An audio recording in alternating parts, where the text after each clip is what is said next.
Forward. Read at your own risk.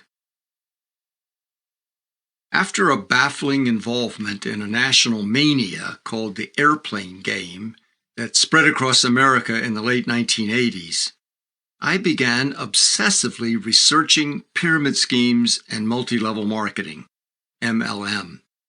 I had to understand the mysterious force of attraction that had lured me and so many thousands of others into a delusional dream world and financial folly. This eventually led to my writing and publishing False Prophets in 1997, the first book on the market to critically examine the exploding phenomenon of multi-level marketing, its relationship to illegal pyramid schemes, and the mirror it holds up to America's darker and less explored values and aspirations. My book prompted an almost immediate and totally unexpected request to appear on CBS 60 Minutes in a segment about a popular multi-level marketing company that defrauded more than 150,000 people. My role was to explain what MLM is and how it operates. This request from one of the country's most authoritative news sources reflected that pyramid schemes disguised as sales companies were sweeping the country, and though they operated in plain sight, the public could not recognize this new type of fraud. They did not understand how they worked, even as millions poured money and hope into the schemes. Even more amazing, there was a general unawareness in the news media as to why Americans were flocking to MLM. This national exposure was soon followed by a request to serve as an expert in a federal court case against the oldest and largest MLM, Amway. The lawsuit was brought by the Recording Industry Association of America for Amway's unauthorized use of famous and copyrighted music at its massive recruiting events. The attorneys for the music artists fully understood copyright law violations. Reflecting the wider confusion and unawareness about MLM, they called on me to explain how Amway used the rousing and inspirational music as part of its money scheme. I explained its economic value and purpose for Amway in inducing millions of people to invest without due diligence, and in maintaining a grip on the minds of followers even as they lost money. My testimony and consultation about Amway's recruiting, control, and redirection methods helped the recording artists recover $9 million from Amway in a settlement. My knowledge and interest in MLM evolved and expanded into a distinct intellectual discipline, shared only with a handful of others around the world.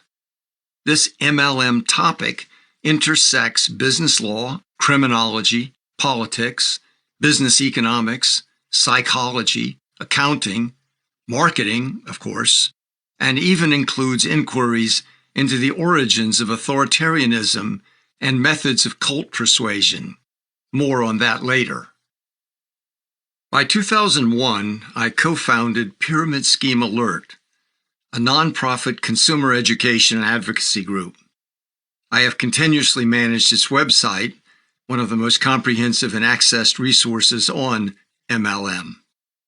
Since the Amway court case, I personally combated the MLM phenomenon in more than 30 other cases as an expert witness, consultant, friend of the court, and even once as defendant. I've also provided professional consultations to dozens of Wall Street analysts, investors, and researchers seeking an understanding of the MLM business model. I've been featured in film and radio investigations of MLM, on NPR's This American Life and Netflix Betting on Zero. I appeared in and worked closely with the producer of John Oliver's hilarious 2016 expose of MLM on HBO and viewed on YouTube more than 25 million times, as well as Penn and Teller's 2010 take on MLM on Showtime. In 2018, I was extensively interviewed on the popular 11-segment podcast The Dream, distributed by Stitcher, on the history and realities of MLM. I also assisted and appeared in a news documentary on MLM deception produced for Channel 1 Russian television. The majority of my time and effort is expended as an unpaid educator and advocate in thousands of face-to-face, online, and email inquiries from MLM victims, families of victims, and those trying to understand or seek a way out of MLM's hall of mirrors.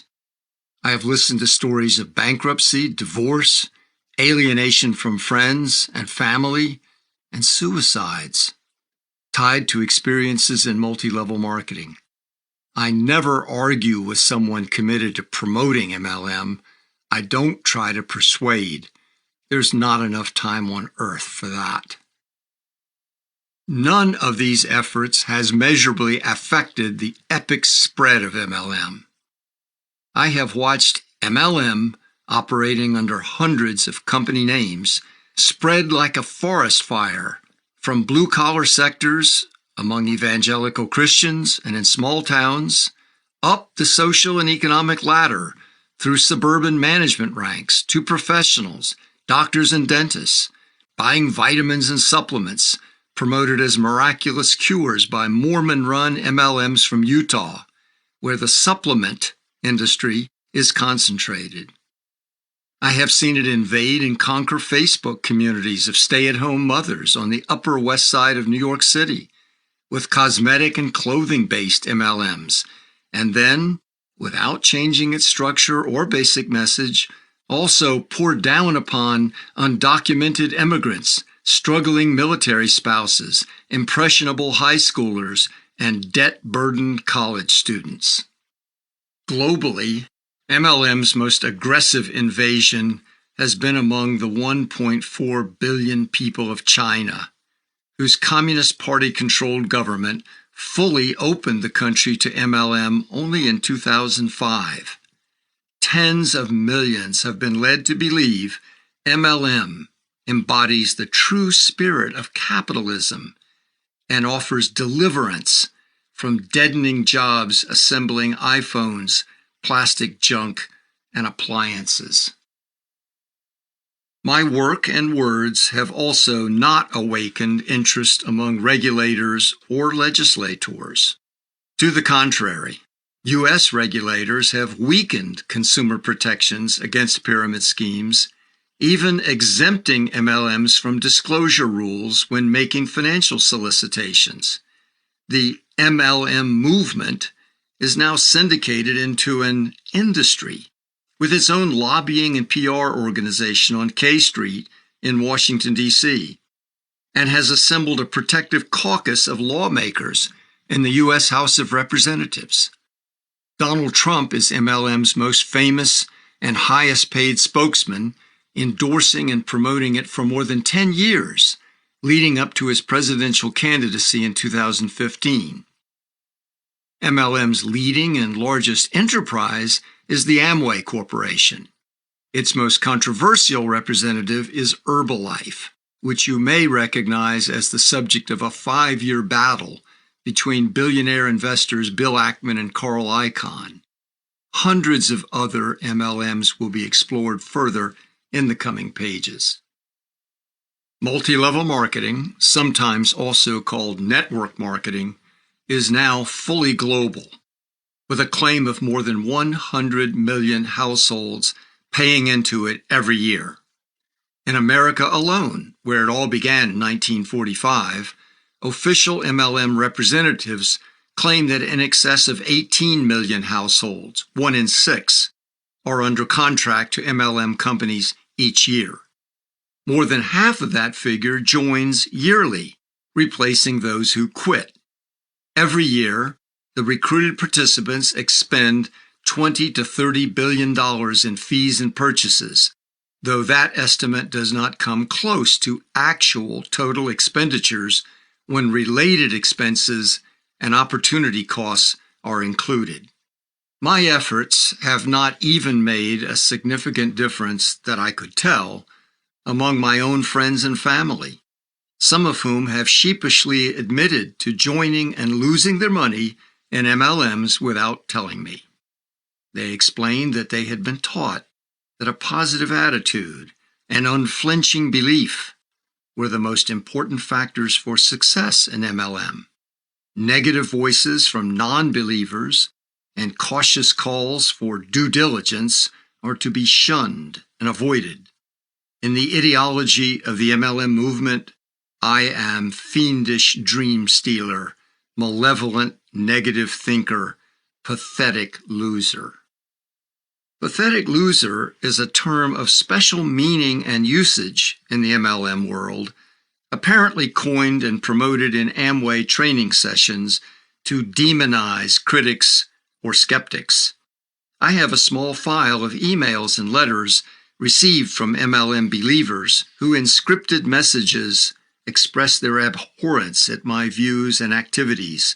Some begin, "Dear pathetic loser." In the face of all this, the unrelenting spread of MLM, the massive consumer losses in its wake, its enchanting attraction, the resistance to facts or exposure, and seeming immunity from fraud prosecution, I'm often asked to explain the larger meaning of the MLM phenomenon that would keep me engaged. I warn questioners, and now readers of this book, that deeper inquiries into the areas of cultural habit and belief that give rise and support to MLM may cause the ground beneath them never to feel stable again. To separate MLM from its benign and uplifting disguises of direct selling and income opportunity requires an unflinching inquiry into the words and practices of sales, marketing, and advertising, the drivers of our consumer economy, where sociologist Jules Henry wrote that, quote, pecuniary truth, unquote, rules, not factual reality. To see how MLM's money transfer scheme remains safe from regulation, one must re-examine other areas of the economy that are based on manipulated transfers, such as in the stock market, investment banking, unpayable government debt, housing and commodity bubbles, or the prevalence of state lotteries replacing sustainable taxation for current public services. To understand how MLM's leaders are revered, even by followers who lost money, the inquiry must also venture into matters of religion and faith, where financial prosperity is theologically defined as divine blessing and poverty a preordained or self-inflicted punishment. To grasp how MLM seemingly shuts down critical thinking, leading to financial self-destruction, requires that the term cult persuasion also be considered in modern advertising, marketing, economic beliefs, and political propaganda. And to make sense of MLM's historical immunity from fraud prosecution, one must delve into the world of K Street lobbyists, revolving doors between the Federal Trade Commission and MLM, and the selling of the public trust by some of our most famous leaders, naming these individuals from the mid-1970s up to Donald Trump himself. To get to the core reality that can explain MLM's phenomenal spread, one must also re-examine the state of opportunity in America today, the decline of the middle class, and popular views of wealth as measures of success, happiness, and human worth. These are hallowed grounds of American society, guarded by firmly held but seldom examined beliefs. They are areas of reality and truth, generally outside the bounds of news media coverage. To date, not a single book has been published in America that examines the MLM phenomenon, its roots, and how it operates. Similarly, MLM is not a focus of independent research by government or any university.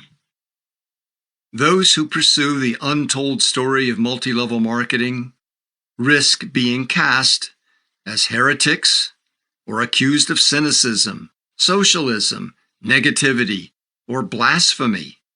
Those who follow this inquiry into the depths of MLM do so at their own risk.